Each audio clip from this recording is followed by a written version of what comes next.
여러분은 괜히 말했다는 생각을 해보셨나요? 누군가에게 아무 생각 없이 얘기했다가 손해를 보신 적이 있으신가요? 아무리 친하고 아무리 가깝더라도 말을 조심해야 한다는 것을 들어보셨을 겁니다. 이 중에서도 절대 하면 안 되는 9가지가 있습니다. 과연 그것은 무엇일까요? 그 사람과 아무리 관계가 두텁고 오래 알고 지낸 사이라 할지라도 설령 가족이어도 안 된다 합니다. 오늘은 무슨 일이 있어도 입 밖에 먼저 내면 안 되는 9가지에 대해 여러분과 알아보려고 합니다. 우리 인간관계를 지켜줄 오늘의 지혜를 잘 들어봐 주시면 감사하겠습니다. 첫 번째, 정치 얘기하지 마라. 세상에 절대 하면 안 되는 얘기 3가지를 뽑으라 하면 대부분은 돈, 정치, 종교를 손에 꼽는다. 이 중에서도 함께 대화를 나눌 때 가장 크게 다투는 주제는 바로 정치 얘기이다. 실로 인류의 역사는 다양한 정치적 갈등과 충돌을 겪어왔다. 정치는 국가와 사회의 운명을 좌우하는 중요한 영역이라 할 수 있기에 사람들이 관심을 갖는 주제이다. 종종 이 문제는 사람들의 이념, 가치관, 정치적 성향과 깊이 연관되기에 각자의 견해와 의견을 제시할 때 서로의 입장을 이해하고 존중하는 것이 무척이나 중요하지만 현실적으로는 이렇게 정치 얘기를 하는 사람들은 거의 찾아볼 수가 없다. 사람들은 자신의 정치적 견해에 대한 강한 신념과 편견을 가지고 있으며 자신의 입장을 강력하게 주장하기에 반드시 다툼이 일어난다. 세상에 절대적으로 맞는 것은 없지만 정치 얘기가 시작되면 나는 옳고 너는 틀려라는 논리로 상대방의 정치 신념을 비난하고 자신이 지지하는 정당이 비난당하면 마치 부모의 원수를 만난 것처럼 달려든다. 그렇기에 정치 얘기는 반드시 피하고 설령 얘기를 하더라도 대화 방식에 주의를 기울여라. 상대방의 의견을 경청하고 존중하는 자세를 갖고 갈등을 피하며 공감대를 형성하는 데 주력하여야 한다. 이 세상에서 대화를 나눌 때는 그게 어떤 주제든지 결국 대화의 목적은 서로 간의 이해와 소통이다. 따라서 정치 얘기를 포함한 예민한 주제를 다룰 때에는 상대방의 감정과 입장을 존중하며 적절한 타협과 배려를 통해 대화를 진행해야 하며 일을 할 수 없겠거든 애초에 시작조차 하지 마라. 두 번째, 비난하는 말. 상대방을 비난하거나 비판하는 말은 절대 해서는 안 되는 말 중 하나이다. 이 말을 하는 순간 그 사람과의 관계는 결코 예전으로 회복되지 않는다. 이는 마치 깊은 상처를 입은 상처 자국 같아서이다. 쇼펜하우어는 인간 사이의 관계에 대해 지극히 현실적이고 비관적인 시각을 갖고 있었다. 그는 인간의 본성에 대해 깊이 생각하며 인간의 욕망과 열망이 어떻게 서로 부딪히고 충돌하며 상처를 입히는지를 살펴보았다. 상대방을 비난하고 비판하는 말은 우리의 본성적인 부분에서 나오는 것이다. 우리는 때로는 자기 자신을 위해 다른 사람을 비하하고 부정적으로 평가하려는 경향이 있다. 하지만 이러한 행동은 결코 옳지 않다. 이는 인간이 자신의 본성에 근거하여 다른 사람을 비난하고 비판함으로써 자신의 위상을 높이려는 어떤 종류의 욕망과 저열한 열망에 의해 움직인다는 것을 의미한다. 따라서 우리는 상대방을 비난하고 비판하는 말을 피해야 한다.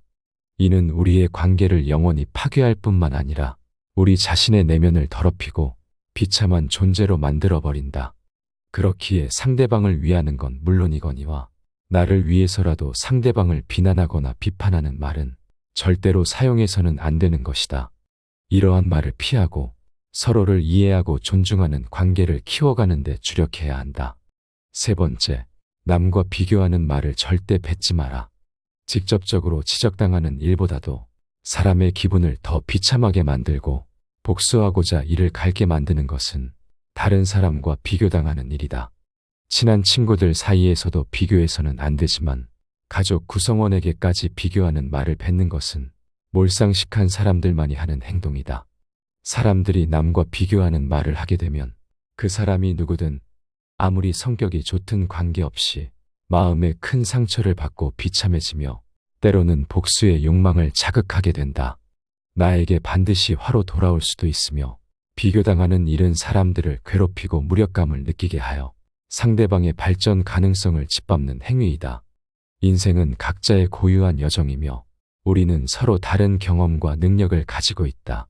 이러한 다양성은 인간 사회가 아름다운 점이고 인간 사회가 잘 유지되게 만드는 축복이다. 모두가 한 가지 일만 똑같이 잘한다면 이 세상은 돌아가지가 않는다.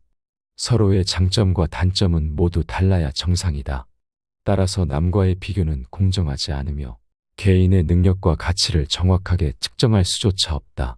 우리가 비교를 해야 할 것은 어제의 나와 오늘의 나를 비교하는 것이지 다른 사람들끼리 비교하는 것은 사실 말이 안 되는 일이다. 만일 누가 나를 비교한다 하더라도 자신을 인정하고 스스로 자랑스러워하며 다른 사람들과의 비교에 사로잡히지 않아야 한다. 사람은 자신의 장점과 발전 가능성에 초점을 맞추어 개인적인 성장을 추구해야 한다.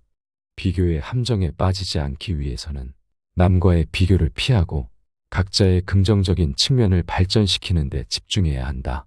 네 번째, 비밀을 함부로 누설하지 마라. 비밀이라는 것은 신뢰가 있는 관계에서 그 신뢰를 바탕으로 털어놓는 것이다. 이 비밀이 새어나가는 순간 그동안의 신뢰는 모두 물거품이 된다. 가족 사이에는 더더욱 서로의 비밀을 지켜줘야 한다. 다른 사람이라면 안 만날 수도 있겠지만 가족인 이상 우리는 쉽사리 관계를 피할 수 없다. 비밀을 누설하면 상대방의 신뢰를 잃을 수 있으며 가족 간의 관계에 큰 타격을 줄 수 있다. 비밀은 우리가 가진 속마음과 개인적인 경험을 안전하게 보호하는 도구다. 그렇기에 비밀을 함부로 누설하게 되면 그 안에 간직된 소중한 신뢰와 우정은 파괴된다. 비밀은 우리가 누군가에게 말하지 않고 간직하는 것으로 그 비밀을 알게 된 사람은 우리에게 특별한 신뢰를 가지게 된다. 가족은 우리가 가장 가까이에서 만나는 사람들로 우리의 삶에서 끊임없이 함께하며 서로를 이해하고 지지해주는 고마운 존재이다. 그렇기 때문에 가족 사이에서는 상대방의 비밀을 지키는 것이 더욱 중요하다. 같은 비밀을 공유함으로써 우리는 서로에게 더 가까워지고 신뢰와 이해를 강화할 수 있다. 존중과 신뢰를 바탕으로 가족 간의 비밀을 지키는 것은 우리의 관계를 보다 깊게 형성하고 발전시키는 중요한 과제다.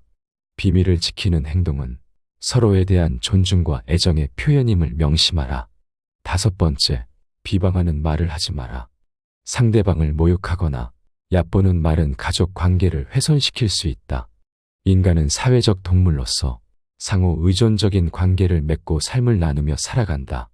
가족 관계는 이러한 사회적 관계 중에서도 가장 깊은 유대감과 안정성을 제공하는 곳이다.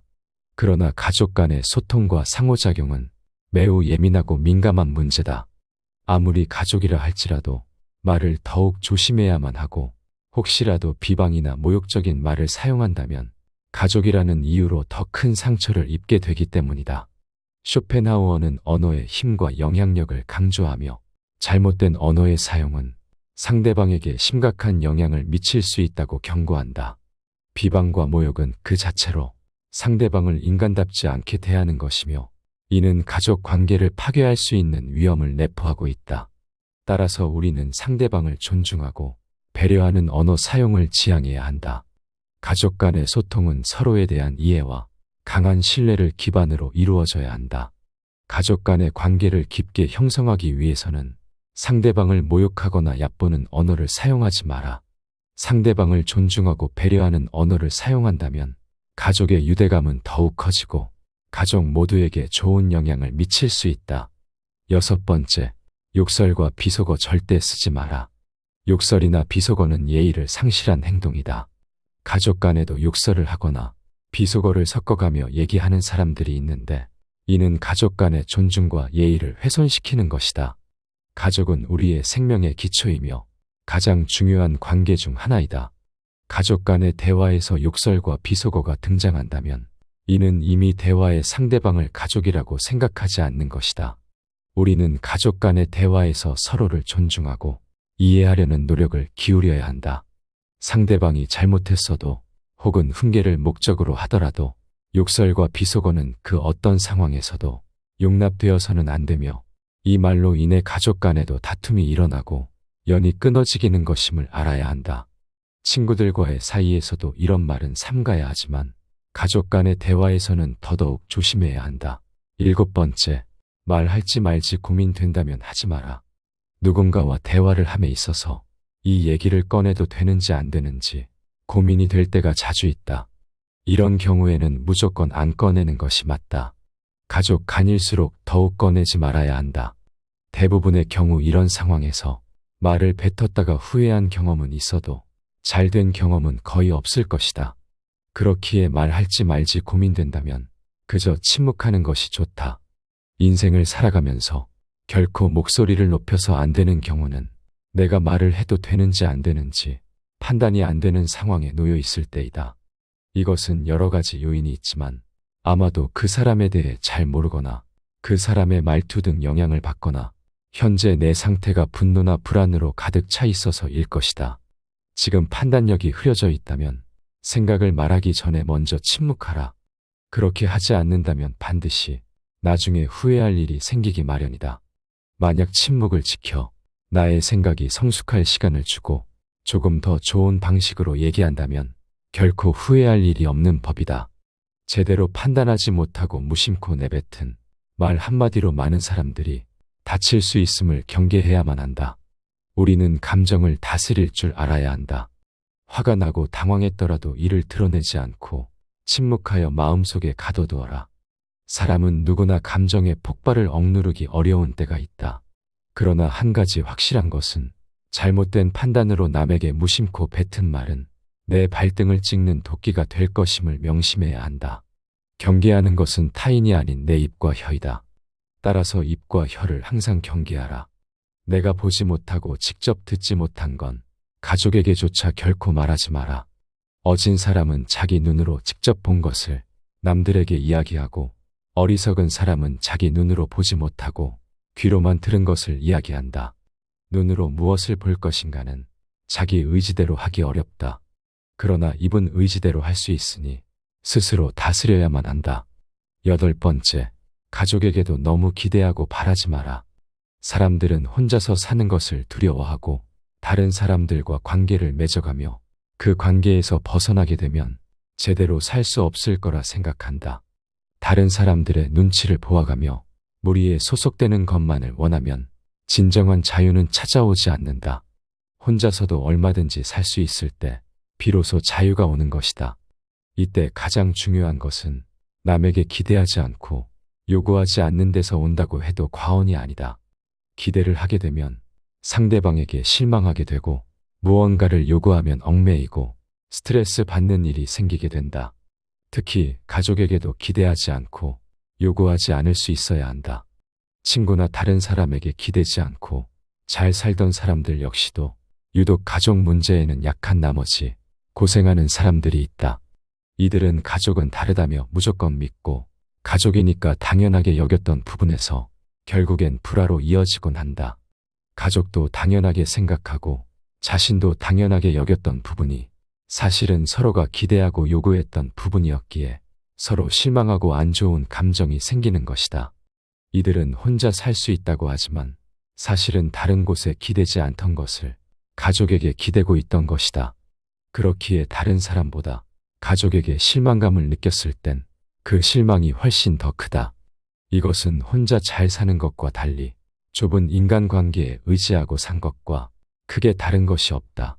가족에게도 기대하지 않고 요구하지 않는 사람은 정이 없고 차가운 사람이 아니다. 오히려 더 따뜻한 사람이다. 이런 사람들은 남에게 정을 퍼주었는데 상대방이 그만큼을 못해줘도 아쉬워하지 않고 배신감을 느끼지 않는다. 이런 태도 때문에 가족은 물론 다른 사람에게 휘둘리지 않는다. 기대지 않고 요구하지 않기에 인간관계에 끌려다니지 않기 때문이다. 덕분에 이들은 가족을 포함한 다른 사람들의 부당한 요구나 부당한 상황에 더 적절하게 대응하고 서로 기분이 상할 일이 없기에 더욱 더 돈독한 관계로 지내기도 한다. 친하다는 이유로, 가족이라는 이유로 참기만 하다가 부당한 요구가 당연한 요구처럼 되게 만들지 않기 때문이다. 9번째, 남에게 가족 흉 보지 마라. 남에게 가족 흉을 보는 사람은 반드시 피하라. 내가 그런 사람이라면 반드시 고쳐라. 말이란 것은 뱉기엔 가벼우나 뱉고 나면 무엇보다 무거운 법이다. 남에 대한 얘기도 이러한데 남에게 가족에 대한 흉을 보는 사람은 최악의 사람이니 즉시 거리를 두어야 한다. 사람은 누구나 사연 없는 사람이 없다. 사람인 이상 그게 누구든 말이다. 부모, 형제, 하물며 자식들도 다 사연이 있고 비밀이 있는 법이다. 따라서 그게 설령 내 자식이더라도 비밀을 훔쳐보거나 무슨 일이 있었는지 추궁하는 것은 결코 안 되는 일이다. 현명한 사람들은 아무리 가족이라고 하더라도 서로의 사생활과 자기만의 생각을 존중해 준다. 하지만 어리석은 사람들은 가족의 문제를 남들에게 상담을 가장하여 같이 욕해달라는 식으로 떠벌리며 대화를 이어나가고는 한다. 내 가족들의 안 좋은 사연들을 다른 사람에게 얘기하는 것은 그때 그 순간만큼은 기분이 나아질 수 있지만 결국 나를 더 힘들게 하는 일이라는 사실을 반드시 명심해야만 한다. 왜냐하면 결국 내 가족을 욕하는 건 내 얼굴에 침을 뱉는 행동이기 때문이다. 내가 조금 더 처신을 잘했다면 배우자랑 싸울 일도 없었을 거고 자녀들과도 더 좋게 지냈을 텐데 내가 잘 못했기에 그런 일이 벌어진 것이다. 결국 이 모든 것은 다 내 탓이다. 그러니 내가 그런 행동을 했다면 지금부터라도 남들에게 가족 흉은 절대 보지 말고 지금이라도 가족들에게 더 잘해줘야 한다. 가족이라는 존재는 서로 의지하고 따뜻함을 주고받는 사이이지 남에게 흉을 보는 대상이 아니다. 만일 주변에 있는 누군가가 가족의 흉을 보는 사람이라면 반드시 거리를 두는 것이 이롭다. 가장 가까운 가족도 욕하는 사람이 주변 동료는 얼마나 욕할지 생각해보면 그 사람과 거리를 두는 게 무조건 옳다고 느낄 것이다. 여기까지 입 밖에 먼저 내면 안 되는 9가지를 알아봤습니다. 여러분은 평소에 이런 말을 자주 하시나요? 여러분이 생각하시기에 이외에도 조심해야 하는 말은 어떤 것이 있을까요? 여러분의 의견을 댓글로 남겨주시면 감사하겠습니다. 늘 시청해주셔서 감사드리며 구독과 좋아요는 큰 힘이 됩니다. 영상은 이것으로 마치도록 하겠습니다. 지혜가 울창한 지혜의 숲입니다.